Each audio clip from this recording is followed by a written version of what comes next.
Greetings. So everyone loved Elisa's restaurant.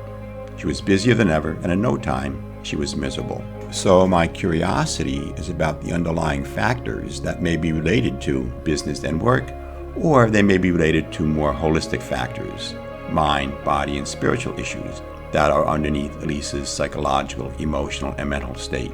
And to be clear, by spiritual I don't mean theology or religion.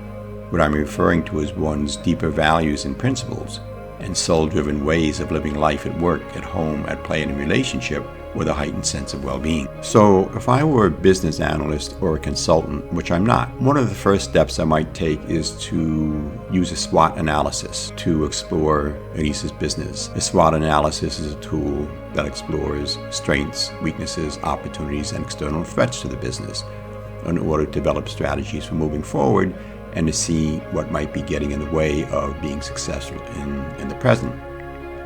What I would be concerned about is the weaknesses and threats, external threats, that may be contributing to her misery. And these are examples of some of the factors that we might explore in the process of doing a SWOT analysis.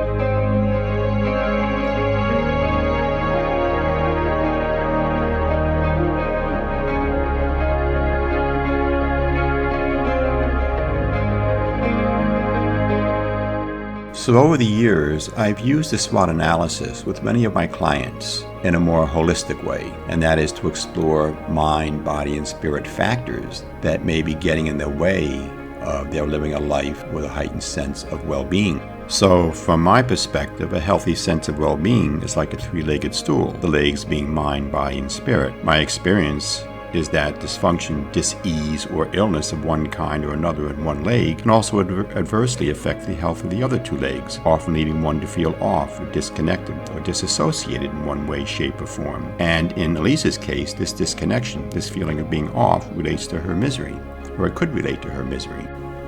And these are some of the factors we would include if we did a holistic SWOT analysis. And remember, threats in this case are internal threats, not external threats.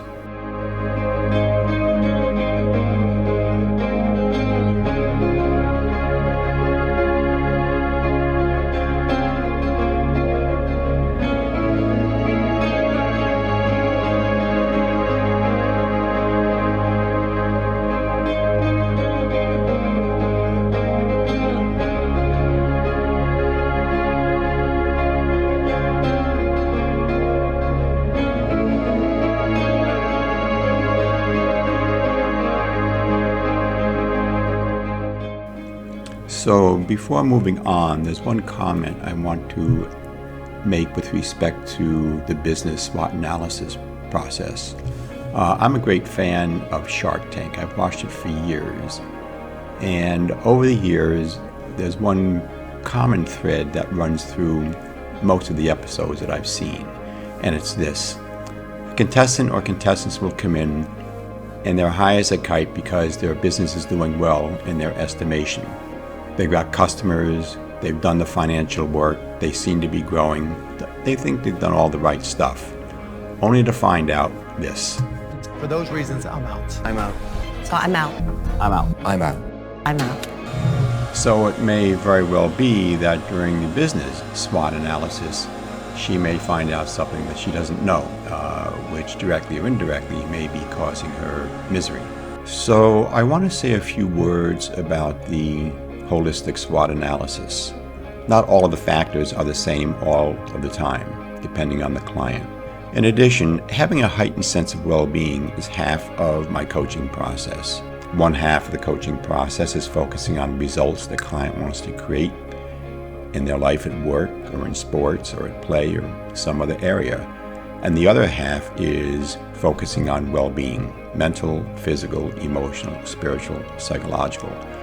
For the simple reason that one doesn't want to be eminently successful in their work and walk around all the time being miserable, being unhappy, being angry, being mildly depressed, being confused. And that's why well-being is such an important piece of my work. So you may know people who are eminently successful and they're angry all the time, or they're confused all the time, or they're mildly depressed all the time. You may be one of those people. So it's important in my work that the client focus on well-being. And a large part of well-being is telling the truth to yourself about yourself, what's going on with you that may be standing in the way of a heightened sense of well-being. What are you doing or not doing? What are you having or not having? How are you being or not being? That prevents you from experiencing a heightened sense of well-being, and what's the truth about that? And that's a big part of the exploration of the coaching process.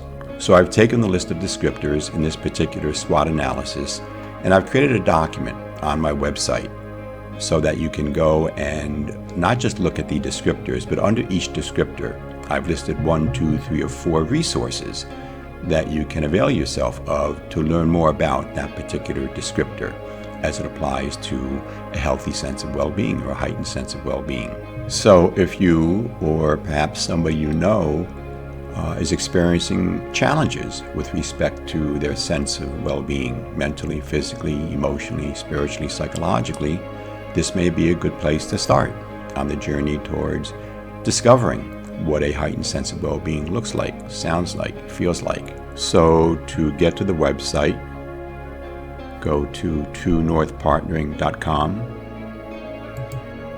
When you arrive at the website, click on Articles. Scroll down to the topic of Resources.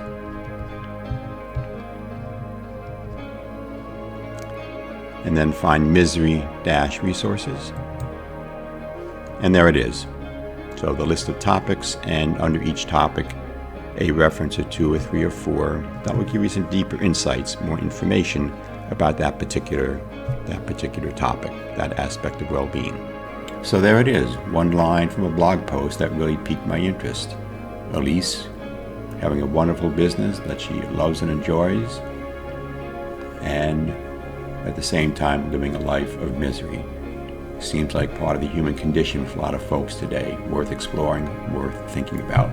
So thank you for taking the time to watch the video. And again, if you think it's worthwhile, I would ask you to pass it on to folks who think may benefit from it. And as always, I wish you well on your journey and take good care.